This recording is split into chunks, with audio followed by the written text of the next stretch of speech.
what I'm going to do is to start at this end with Albert, just asking for a very brief sense for over a couple of minutes on the crucial question that is our topic for discussion over the next half an hour or so, which is about how do you drive business culture and strategy as a CEO in collaboration with your CFO? So, Albert, big changes in Genesis under your chief executiveship. How's that worked with the CFO? Thanks, Rod. We certainly would echo a lot of the sentiments that have been expressed by our speakers up to now in terms of the role of the CFO and many of the things that we expect from our business. Certainly, we expect great technical and financial skills. That's a given for anyone that fills that role. But we really expect a CFO to assume a significant leadership role within the company. We do turn to the CFO to really drive the debate around financial performance, strategic alignment of all the activities with our financial performance, and certainly to ensure that we have the means to measure that. In our organization, which is relatively complex, we also expect that they have an innate ability to communicate across an extremely wide range of people, from engineers to HR professionals, sales and marketing executives, IT people, and to handle a great deal of communications both internally and externally to both financial and non-financial audiences. Now, my views of an appropriate relationship, CEO, CFO, I've been an internationalist most of my career, and I've worked in a variety of cultures. And I have to admit that where I've found it works best is when there's a certain level of what I call healthy tension. Mm-hmm. It is not about us being best mates, but it is about us being able to work in an environment of mutual respect, mutual trust, and above all else, with a great deal of transparency. We do count on that CFO to really drive a lot of performance in the business, and it is essential that he manages to keep his ego under control just as well as I manage to keep mine under control. Now, I think above all else, from my perspective, we do like to talk a lot about value creation in the business, but I actually turn to that CFO to give me a great deal of financial insight about where the risks to that value are. And as you can appreciate, that's a fairly topical subject around governance in New Zealand at the present time. And I do expect that if we can get good chemistry, a good relationship, it works a lot better. But at the end of the day, it's much more important that we maintain the ability to challenge and to question. Fine, thank you very much indeed. Lots of points I'm going to pick up in due course with the discussion. So moving on to Greg. Becca, a very complex international business. It is, Rod. It's spread fairly broadly across the Asia-Pacific region. I myself have spent the last 6 years in Australia looking after our business there before coming back here from the colonies. So I think that in reflecting on the two questions around the strategic relationship and the cultural input, the CFO does have a unique position in any organisation because along with the CFO, he or she can take a broad view across the whole business. The CFO taking a view around strategic direction and forward positioning of the organisation. The CFO in large part having a view on the means to get there and the means to achieve that and how to guide the business. So it can be a strategic partnership. I take Albert's point, it needs to be one that's got respect in it, it has to have some tension in it, but it should be a strategic partnership about where the business is going and how collectively the executive leadership team is going to get there. The CFO should be a key enabling advisor to the executive team because he or she has the wherewithal to be able to create the opportunity to grow the business, and we're all interested in growing our businesses. That's what we're all in the game of doing. I do think that that aspects like the quality and timely availability of accurate and perceptive financial information that is flexible to the needs of the business and has a look out the front window, not just the back window. So a look forward in terms of the sort of information that's needed to guide the business is critical, but it also needs to be a given. That's the starting point, I think, for the CFO and the CFO's organisation, because the CFO needs to resource that part of the business, the financial management and guidance part of the business, so that the CFO has the time and the space to make some strategic input into the business, and to take Robin's point, to be looking ahead and to be positioning the financial part of the business so that it can guide the business in the way ahead, particularly I think in making sure that adequate capital structures are in place so that investment opportunity can be taken as and when it arrives, and not something which is thought about after the event. Becca is an employee-owned business, so that brings a new relationship or a different relationship with shareholders. It's a much more personal and complicated relationship, and so shareholder relations are something which needs to be handled quite carefully, and that falls under the CFO's domain in our business. I thought the question around culture was interesting. I think that in the eyes of many people, the CFO may well be seen as the handbrake to happiness, along with the risk manager, so a couple of people that maybe get in the way of some exciting things. But therefore, if the CFO is not bringing the fun to the culture, maybe the CFO is bringing the robustness and the honesty and the reality to the conversation. That's wonderful. Thank you very much. Moving on to David with Opus. Some similarities with Becca and yet other differences, such as not employee-owned, some overseas ownership. So tell us about your view on this relationship. Yeah, thank you, Rod. Yeah, we're a very similar company in many respects, but as Greg mentioned, Becca, of course, are employee-owned, whereas we are listed on the New Zealand Stock Exchange. So from a governance perspective and from the role of the CFO, that has a slightly different aspect. I guess in the interest of generating conversation here today, I won't echo the comments that the panellists have just said there, because I agree with them all. I guess that the key point that I wanted to make was that from my perspective, the success or not of a CFO comes down to their ability to engage with the organisation. Now, I'm just echoing the comments that Robin made earlier, that it comes down to communication. So I've actually gone through an interesting exercise in the last couple of months where we have just replaced our CFO. So I guess I've got a little bit of an insight into some of the peculiar attributes, shall we say, that are out there and available to us. And having gone through that process, it was very interesting, because I went into it and took as a given the fact that any CFO who was at that level and had come up for an interview had a level of technical acumen and capability. The key success factor for the role was their ability to engage not just with the chief executive, but with the executive leadership team, the board of directors, and of course, if it's a publicly listed organisation, the wider investment community. And if they don't have those, I guess, softer skills, then ultimately, I believe we won't be getting the most out of that position, with the worst case scenario being that they will fail. So there you go. There's something for a bit of chat later. Fine. Thank you very much indeed. And Brian, vast experience across the accounting field and then on into complex businesses like New Zealand Post. Your core message here on this relationship? Yeah, my core message would be echo a little bit what Sir Rolf said, is that all my relationships with my direct reports are equal, but the CFO is more equal than anything else.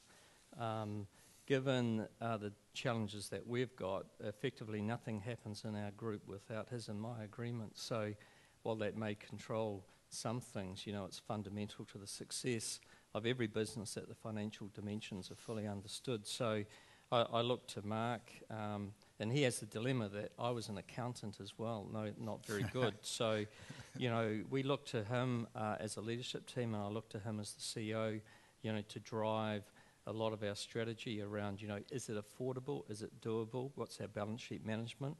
How are we going to liquidate assets to drive further growth? So, yeah, he's at the heart of everything we do, and he's at the heart of how the board manage the accountability of me, as they look to him for the assurance between the two of us. So very important, and I think the challenge that CFOs have is to get out of being the policeman role into a value creator role, and that's something that we're really focused on. So from a cultural point of view, I look to him to assist me to drive, just simple things around, thrift and value and how do you make money. And it may sound odd, but they're messages that we have to repeat in our business. So, yeah, really, really important to the success of our business and the success of me as a CEO. Fine, thank you very much indeed. And Alan, terrific challenges, of course, all the way across business, but as I said earlier, I have this particular thing about the media business trying to create profitable new models. So your relationship with your CFO at Fairfax Media. Well, Rod, it's interesting. Being in a media company, what tends to happen is whatever you try and do in your company gets played out in the media. And whether it's in the social media environment where everybody is a commentator today on what you do or what you don't do or what you should do as an organisation. For us, where we're at in terms of Fairfax at the moment is through transformational change. Fairfax is a business that's built on a history, a legacy of acquisitions that have all operated independently under the I&L brand until around about 2003 when Fairfax acquired the assets. And what's tended to happen is we are very, very strong around what we do from a financial perspective, reporting. When we've got reports that you could run off, probably trees. And in that sense, the challenge for us is the CFO is now playing very much a transformational role, a change agent role. A change agent role which he and I have to work very closely on, because that role is very much about saying instead of being 16 operating units today, we need to be one company, one country, and take a very, very different view of the world to what we have traditionally done. Our revenue models are very much challenged, and Rod's right, we are trying to find a new revenue model in that regard, and it's not easy because the world is changing in that regard at such a rapid pace. Brian and I were talking before. I'm very reliant on Brian's distribution models. Brian's trying to change his distribution models with his CFO. We're trying to change ours at a time where we really don't know where we're both going to end up for a number of reasons. So the role for us is very much the expectation of communication, a very, very strong leader within the management team in that regard, but also very much a change agent at the moment within our organisation. Because in actual fact, there's a lot of things, and there's a mantra within our organisation that we're using, the CFO and I at the moment, is we've got to do less with less. We've got to simplify our processes. He's going to help us have to lead that charge, particularly around reporting when there's an expectation, reporting up to boards around what they need to actually function. Thank you very much indeed. What we've got here, and I hope every CFO in the room appreciates the diversity of skills that's been identified here, the well-roundedness, the terrific people skills, and being strategic, and thrift and value, and all the rest. It does rather interestingly beg the question that does that leave anything for the CEOs to do? But we'll perhaps come back to that question at the end. Let's start to talk about growth. So we're going to take initially as a given that there is very good discipline that CFOs helped instill through the business. But we're now looking at the growth agenda and whether it's transforming very traditional businesses like Post or the media or trying to push into new areas as some other companies are. To what extent do you expect the CFO to be a very creative thinker in those opportunities, or are you looking to them to be more playing the role of being able to analyze those opportunities that other people are bringing to understand what the potential is, what the risk is, what the necessary resource is? So, as I say, big thinker versus analyst. Any views down the line on that? I can certainly take a stab at the beginning. If we look at our industry, which is a very traditional large asset, everyone thinks of it as a very conservative industry, and yet we're on a transition to actually change the way in which we do business and to focus much more on our customers as value add to our business. And the way that I look at the CFO role in our organization is that he used to be the policeman, he used to be the disciplinarian, he used to be the one that kept the budgets under control, but he actually has to be the one that generates the discussion that says, where can we spend money logically, wisely, carefully, cautiously, and get good value for it going forward. So I think the control road is very quickly evolving for that CFO. And certainly we look at him as driving all of our considerations of investments. And the question that always gets asked, where's the value? Where's the risk? Where's the opportunity? Thanks. I'd make a comment, I think, Rod, just in terms of an international flavour. Like David's company, Becker is an international business which is headquartered in New Zealand. So a lot of the growth happens in the field, in different locations in the region, but some of those decisions come back and get centrally made. So when you're talking about environments that you're unfamiliar with, so one example might be that we have a business in Myanmar. We've had a business there for 20 years. Myanmar is now open for business. It's a country of 60 million people, suddenly opening up to the world for trade. So we're very interested in how we expand that business. The people on the ground in Myanmar or their support teams in Singapore are much closer to the opportunity, and yet some of those decisions are going to get made back here in New Zealand. So how does the CFO, as a key advisor on the risk around investment, place themselves in the mindset of the people that see the opportunity, so that you balance the opportunity with the risk? I think it's very easy to sit back when you're talking about decisions that need to get made in an environment which is quite foreign to how we work, and the regulatory environment is foreign, the licensing, the working environment is foreign, which can and can't do, needs to be understood. And it's easy to identify risks around taxation, sovereign debt risks, how you're going to operate in an environment. How do you balance that with the opportunity? Thank you very much.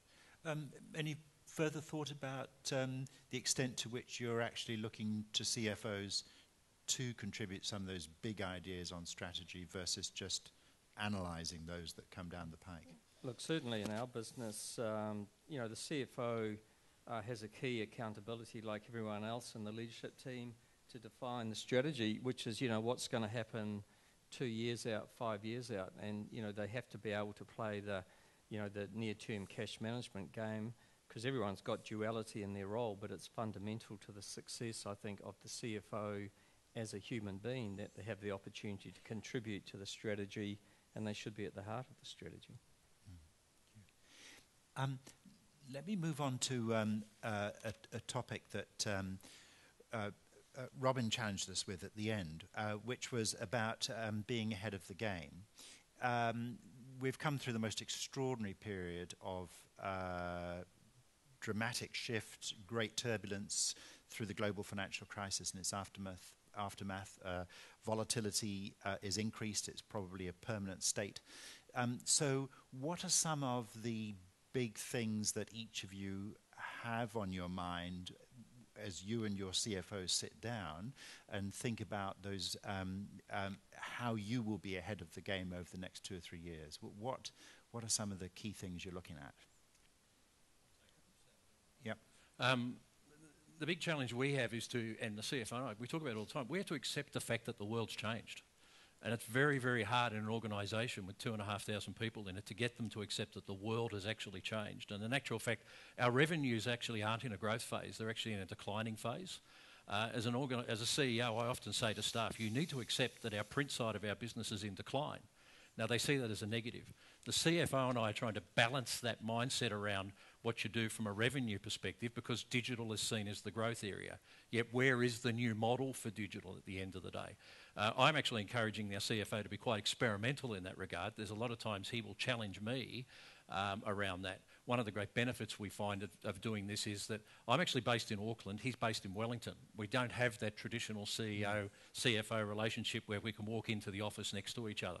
So we actually use technology on a daily basis, and we've set the business up to be able to interact on a daily basis, whether it be by phone or by video or just by email. It does give us two different perspectives. It gives us a different perspective around the business environment in Auckland versus the political environment in Wellington. And that actually helps us think about that acceptance of change. Thanks. Being ahead of the game? Well, I'd echo your comments, Alan. Certainly the world has changed, and I think we all need to recognise that the world has changed probably permanently. And we've been through a very expansive decade pre-2008. There was a lot of opportunity in the world, and a lot of companies in this room found opportunity to expand into some different locations, and certainly in the case of my business, we found good opportunity in expanding markets. Now, growing in a growing market is one thing. We all want to keep earnings per share on the way up. Our CFO is focused on that. Our investors want that. How do we do that in a world where markets aren't growing anymore? Is that about market share? Is it about diversity of business opportunity? Is it about adjacency of moving to something that's beside you but not currently in your business? So there's a lot of new thinking that's needed right across the executive team in all organisations about where are the new growth opportunities. I think the parable of who moved my cheese is a great parable. I talk to my staff about that all the time. Nobody has a right to income. Nobody has a right to work. Nobody has a right to the revenue that we had last year. You've got to keep on earning it all the time, and we need to be nimble and make sure that we understand where that opportunity comes from. And I think New Zealand businesses are very good at that, because I think that New Zealand businesses are good at getting their mind around the whole idea and looking for where opportunity comes from. But I think in the future, we're going to have to learn to be more nimble and more agile. I guess I would just echo the comments again that Greg just made. I mean, just listening to the conversation we've had just over the last 5-10 minutes, what we're effectively talking about really is a cultural change. We all know that. There's massive cultural change. It doesn't really matter what business that you're in. I can almost guarantee you that if you talk to the five of us, we'd be able to give you quite specific examples about initiatives that we're all putting through our respective companies in terms of driving cultural change. And if I reflect on the relationship of the CEO and the CFO, and I'm only talking about from a personal perspective here, and I guess the history of our company, probably 5 to 10 years ago, you might have looked at that relationship and it would have been a very strong relationship. Still is a very strong relationship, but it would have been a relationship whereby the chief executive and the CFO effectively worked very closely together in determining the strategy of the company. Whereas now what we're trying to do is because, I guess because of the nature of our business, similar to Becca's, is very diversified, spread right across the globe. We simply can't afford to do that. There is absolutely no way that we would be successful as a company if I were to sit in my office in Wellington and knock on the door with the chief financial officer every morning at 9 o'clock, sit down over a cup of coffee and work out how we're going to run the business. It simply doesn't work like that. Well, thank you. I'm going to turn to you all in a few minutes for questions and comments. So please do look for the microphones. There's 2 people carrying them around. Do start putting your hand up for the microphone now. So when I turn to seek a question in the moment, somebody's ready to go. So I'm keen on the questions. A personal question, not so much directly in terms of your own relationships with your CFOs, but if that role between CEO and CFO is so important, and it has to be a very strong working relationship, but there has to be the ability to give very full and frank advice and to push back and one thing and another. What are some of the best ways then that should you be at loggerheads on something, and we can keep this generic rather than your own personal experience. If you're reaching some kind of impasse, where do you go? Is it should you best go to the executive team collectively, or to the board, or somewhere else to try to work through those issues? That's a good question. I think it depends in each case, and I mean I think it's fair to say all of us here would have been at loggerheads with our CFOs at different times. I guess the question is, how far do you go? And you pretty soon discover whether it's an unhealthy relationship. So it's essential that you've got tension in that relationship. There's no doubt about it. As I said, I talked earlier about driving a cultural change. What I've tried to do in our organisation is to drive more of a collaborative decision-making environment. But at the end of the day, you've got to be very careful that that doesn't stifle decision-making, because at the end of the day, the decision has to be made one way or the other. And ultimately, that falls on the CEO to do that, quite frankly. Thanks. I mean, I think, like all things, it's best to avoid an impasse, and I personally haven't had one, but at the end of the day with the CFO, there has got to be mutual respect. But when it comes to accountability, the CEO actually is accountable for the ultimate performance. And, you know, you can't keep rushing off to marriage guidance counsellors. You've actually got to be able to work it through. And there's plenty of avenues to do that. And To be honest, there's very few mission critical. I need to decide in the next 2 seconds what I'm going to do here. So be calm. Thanks.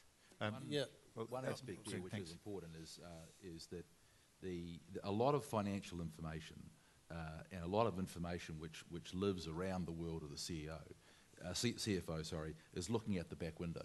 So the market information is looking at the front window, the financial performance information is tracking where you've been, and it's very important, I think, that the CFO has his eyes fixed firmly on the front window as well, to understand where the organisation is heading, because the trends of the past won't define the opportunities of the future. And if we're all looking at the front, we're more likely to reach agreement. Thanks. Albert. Yeah, no, I was going to add much the same thing, is that it is about keeping that strategic focus. And the one thing that can never happen is the CFO and the CEO have a divergence on that strategic view, because the organization will pick up it in a heartbeat, and it will have the potential to drive negative outcomes and destroy value in a business quicker than anything will. And at the end of the day, the really good relationships with the CEO and CFO, that if it's built on that mutual respect and trust, it means that when there is that divergence of opinion, and I can assure you we have ours, Andrew, you deal with them quickly and effectively. You look at what drives it, and then you make a call and move on, and just don't dwell on it. Thank you. Questions and comments from the floor. The people over here are at a slight disadvantage because I can't quite see around the corner. Is there anybody over this side ready, poised with a question? No? I'm looking around over this way. Gosh, where's this challenging culture of CFOs that's supposed to be in the room? Yeah, oh, no? Right. Well, I could try several strategies here. We could sit and wait for the question. I'm tempted. Or I'm going to keep asking questions, of which I'm never short of a few. We've got a great diversity of business here, and each of you in your careers have also been through a diversity of businesses. But in terms of ownership models, we've got a company that's ultimately responsible to ASX investors and analysts, and an NZX one. We've got government ownership in 2 companies, but one is about to partially change. And then we've got an employee ownership one. As you reflect on your own businesses, do you look either longingly or with dread at other people's businesses as to, crikey, there are some disciplines out there I wish I had or didn't have, such as shareholders? What do you see in those other models that you think you might like to import to your own? I'll have that, right. Publicly listed company on the Australian Stock Exchange, yes. Sometimes I wish I had a bit more time. I think shareholder expectations today are rapidly changing in that regard. And, Fairfax's shareholding has played out very much in the media over a period of time.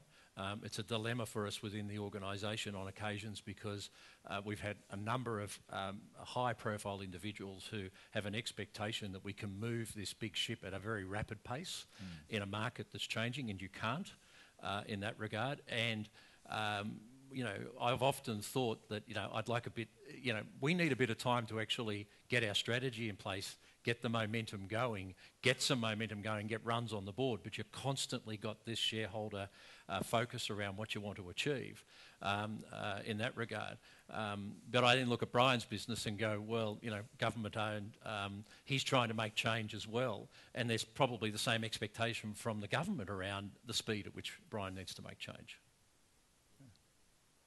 And your shareholder discussions are much more private than Alan's, Brian. I don't want to pry too deeply into that, but would you see some advantages there that you can have that close and pretty private discussion with the shareholder? There's no question that the model has some peculiarities to it, but it is workable if you get the right people doing the right thing. And I've worked in an employee partnership model as well as sort of a state-owned enterprise, and I think it just comes down to how you want to create value and who you think you're accountable to. So, one of the things that we're accountable to more than anyone recently isn't shareholders or the stock exchange, but the rating agencies, who are a complete mystery to me in terms of how the CFO, and I look to the CFO particularly to manage that relationship. So whether you call them shareholders or the general public, there's always somebody to whom you're accountable. Yeah. And Albert, you're about in due course change. I know, I'm sure you're welcoming all those AGMs with people coming, keen shareholders. But of course there are upsides. You won't be facing the MPs anymore in select committee. I was just thinking to myself, we may have AGMs in the future, but I may not have to go to the select committee again. Look, at the end of the day, the thing that I've learned over the years in working in a variety of situations, be it publicly listed companies or privately held companies or state-owned enterprises, is the model is different, and it does require interactions in a different way, and it is very much to the advantage of the CEO and the CFO to understand the differences of the model and to actually work those the way that they have to be worked, and accept ultimately where your stakeholders and your shareholders are coming from, and learn the best way to deal with them. Fine, thank you. Now, David has very kindly alerted me to a question around the corner. Somebody's got a question out there. I do. Good morning, gentlemen. Thanks. As CEOs, you obviously have multiple demands on your time and probably reporting for Africa coming from different directions to you. As it relates to your CFO, how do they make your lives easier? And how do the CFOs manage up to you to make your day-to-day demands and the information to you, better? I'll have a go.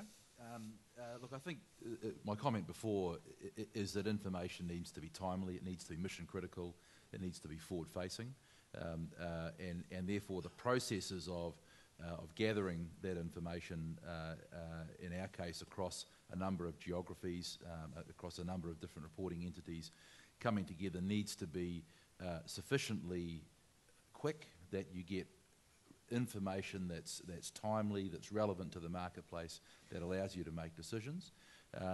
Needs to be piercing enough about what's going on in the organisation to be really informative rather than just a lot of data. But also I think that what's very important at an executive level is not just the relationship between the CEO and the CFO, but the CFO and everybody else that's in that peer group. Because what makes the CEO's job a lot easier is to have clear delegation, clear responsibility, and good interoperability and working relationships across the executive team, so that you don't have to arbitrate as often over issues that can be solved by other people. Yeah, one thing that I would add to that is that it's in situations where we have a lot of volume of data, very complex data, it also needs to be very simple. Scenario-based, but not overly complex. And it's also very essential to not only help to manage in the peer group and around the executive table and within the organization, but it also needs to be relevant so that you can help manage up to the board. So, what we really as a CFO really expect to see is just brevity, simplicity, and good option analysis. Thanks. Dave? Echoes that what Greg said is the key point there for me is relevance, the word relevance, the information that comes up. And again, it's about looking forward. But most of the time, I guess the point I'd like to make is that I believe that in terms of the support that the CFO provides a CEO, in terms of whatever that piece of information is or whatever that interaction is with the CEO, my expectation is, before it comes to the CEO, that it's effectively been around the key stakeholders that it needs to be communicated with. Because too often in the past, it will just come up to the CEO table and it will then be up to the CEO, therefore to get buy-in across the organisation. And that's a waste of my time, quite frankly. Thanks. Looking out here for another question. Down there. Thank you very much indeed. Good morning. Aside from technical competency, as CEOs, what do you see as the two key attributes that a CFO, a successful CFO, would bring to you? Robin said it earlier, and it might be a bit twee, but it is the ability to communicate. Communicate and engage with the stakeholders right across the organisation. So as I said earlier, it's not just the CEO. It might have just been the CEO 10 years ago, but it's not anymore. It's about an ability to form a trusting relationship with the executive leadership team, with the board of directors, and as I said earlier, if you're publicly listed, with the investment community as well. Thanks. The other attribute I would talk about there would be leadership. We've heard a lot about that this morning as well. My early career was in the military, and so I spent a lot of time working with issues around leadership. And to me, leadership is a service attribute. So leadership is about how you can help people to get where they want to go. And I think that that's very important for the CFO to understand that it's not about control, it's about empowerment, it's about understanding, it's about robust debate, but it's about leading the discussion to help the organisation get where it wants to go. Thanks. Time for one last question before morning tea. Is there one out there? Yep, thank you very much indeed. Oh, sorry, microphone right behind you. Thanks. Sorry about that. Sorry. David, recently you recruited a CFO. Yep. We talk a lot about attitude and attributes. How did you go about selecting those tools, processes you might have used? Well, we used a recruitment consultancy. First of all, we had nice to say we had a lot of interest in the role. They obviously took it down to a short list of 6. But and then I interviewed, and it was quite an interesting process. I deliberately didn't check the technical, as I said earlier, I could have checked the technical acumen of each of those 6 attributes, but I took it as a given that they wouldn't have got that far if they didn't have that base technical skills and capabilities. So it really came down to their ability to engage with me in that interview process, and what I also did is I also brought in a couple of members of the executive leadership team as well. Because at the end of the day, I can't reiterate enough, that's the success or otherwise will depend on their ability to engage. Fine, thank you very much indeed. Now, I'm going to leave that question about, you've got a fantastic CFO, so what does that leave you to do as the CEO? I'll leave that question to the CEO Summit, when we will have a CFO panel to offer their views on that. So it'll be your chance to get your own back. Thank you very much to Albert and Greg and David and Brian and Alan for their experience and knowledge they've shared with us. So a very big hand for them, please. Thanks very much indeed.